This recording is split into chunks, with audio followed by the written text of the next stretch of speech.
Hub হচ্ছে West Bengal. Tanmoy মুখোপাধ্যায়কে দিয়ে আমি আলোচনা শুরু করবো। তন্ময়বাবু দেখুন, বাংলা নিজের মেয়েকেই চায় 2021 যে ট্যাগলাইন দিয়ে তৃণমূল কংগ্রেস মাঠে নেমেছিল, শেষ পর্যন্ত কিন্তু সফলভাবে রাজ্যের মানুষকে তারা সেটা বোঝাতে পেরেছেন। বিজেপির টার্গেট সেটা কিন্তু 77-এ থেমে গিয়েছিল, কিন্তু যারা একেবারে বিধানসভা হোক বা লোকসভা নির্বাচন হোক, দিল্লি থেকে যারা আসেন, যাদেরকে একেবারে কোটানকোট তৃণমূল বহিরাগত বলে, পরিযায়ী বলে, বাঙালি বিদ্বেষী বলে, তাদের মুখে কিন্তু বারবার সোনার বাংলার কথা শোনা যায়। সোনার বাংলায় পরিবর্তন করবেন তারা, এমন কথা শোনা যায়।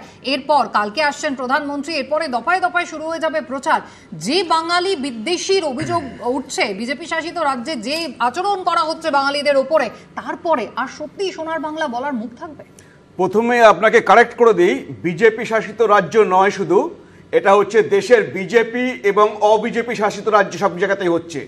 এই জন্যে যে কেরালায় হচ্ছে অপারেশন ক্লিন শুরু হয়েছে জানুয়ারি মাসে এই বছরে, এবং অপারেশন ক্লিনের একটাই উদ্দেশ্য হচ্ছে অনুপ্রবেশকারী বাংলাদেশি ধরা, এবং কয়েকজনকে ধরা হয়েছে। একইভাবে কর্ণাটকে সিট গঠন করা হয়েছে এবং সেখানে বাংলাদেশি অনুপ্রবেশকারী ধরা হয়েছে, সেখানে কংগ্রেস সরকার। আমি কিন্তু বাংলা ভাষী হেনস্থা এই প্রসঙ্গে প্রশ্নটা করেছিলাম। এবার অনুপ্রবেশ প্রসঙ্গে আমি প্রথমে ঠিক করে দিলাম যে এটা বিজেপি শাসিত শুধু রাজ্যে নয়। আচ্ছা, এবার দ্বিতীয়ত হচ্ছে আমি বলছি, আপনি বলছেন কেরালা কর্ণাটক, সেখানেও একেবারে বাংলা ভাষী, অবশ্যই আপনাকে তো বলতে দিচ্ছি, বাংলা ভাষী যারা রয়েছেন সেখানে কেরালাতেও তারা হেনস্থা হচ্ছেন, কর্ণাটকেও হেনস্থা হচ্ছেন, আপনি বলছেন তো? তামিলনাড়ুতে 2025 সালে শুধু 202 জনকে ধরা হয়েছে, এবং আজকে আমি বাংলা ভাষীর কথা বলছি। এবার বাংলা হেনস্থা, হ্যাঁ, বাংলা ভাষী মানে হচ্ছে সেটা পশ্চিমবঙ্গের বাংলা ভাষী হতে পারেন, ভারতের বাংলা ভাষী হতে পারেন, বাংলাদেশি বাংলা ভাষী হতে পারেন।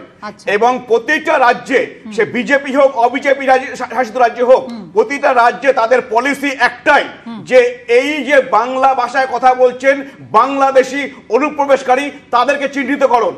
এবার যদি আপনি বলেন তার মধ্যে কখনো কখনো পশ্চিমবঙ্গকে বাসী হেনস্থা হচ্ছে, তার জন্য দায়ী হচ্ছে এই তৃণমূল সরকার, তার জন্য দায়ী হচ্ছে এই মমতা বন্দ্যোপাধ্যায়। কারণ তিনি ক্ষমতায় আসার পরে তিনি তাদেরকে চিহ্নিতকরণ করতে পারতেন। কারণ তিনি 2005 সালে পার্লামেন্টে দাঁড়িয়ে বলেছিলেন যে বাংলাদেশি অনুপ্রবেশকারী আমাদের ঢুকে আছে এবং তারা বামেদেরকে ভোট দেয়। আমি একটা জিনিস জানতে চাই, মমতা বন্দ্যোপাধ্যায় গতকাল যেটা বললেন যে একেবারে বিজেপি সরকার কেন্দ্র গোপন একটা নোটিফিকেশন করেছে, যেটা বিজেপি শাসিত রাজ্যগুলোকে পাঠিয়ে দেওয়া হয়েছে। তাহলে আপনি দাবি করছেন শুধু বিজেপি শাসিত রাজ্য নয়, অন্য রাজ্যগুলোকেও এই নোটিফিকেশন পাঠিয়ে দেওয়া হচ্ছে আপনার কথা মতো? এই আপনি বলছেন মমতা বন্দ্যোপাধ্যায় কি দুঃস্বপ্ন দেখেছেন না স্বপ্ন দেখেছেন সেটা কথা বলছেন।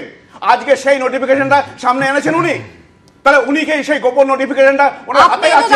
সামনে আসতে পারছেন না। বিজেপি শাসিত রাজ্য নয়, অবিজেপি শাসিত রাজ্যের উদাহরণ আপনি দিচ্ছেন। আপনি বিজেপির ভূত দেখছেন। দেখুন ডেটা ভিত্তিক কথা আমি বলতে পারি, কিন্তু ডেটা আপনাকেও দিতে হবে। আপনি যখন তামিলনাড়ুর উদাহরণ বা যখন আপনি কেরালা কর্ণাটকের উদাহরণ দেবেন, তখন সেই এক্সাম্পল, সেই ডেটা আপনাকেও সামনে রাখতে হবে।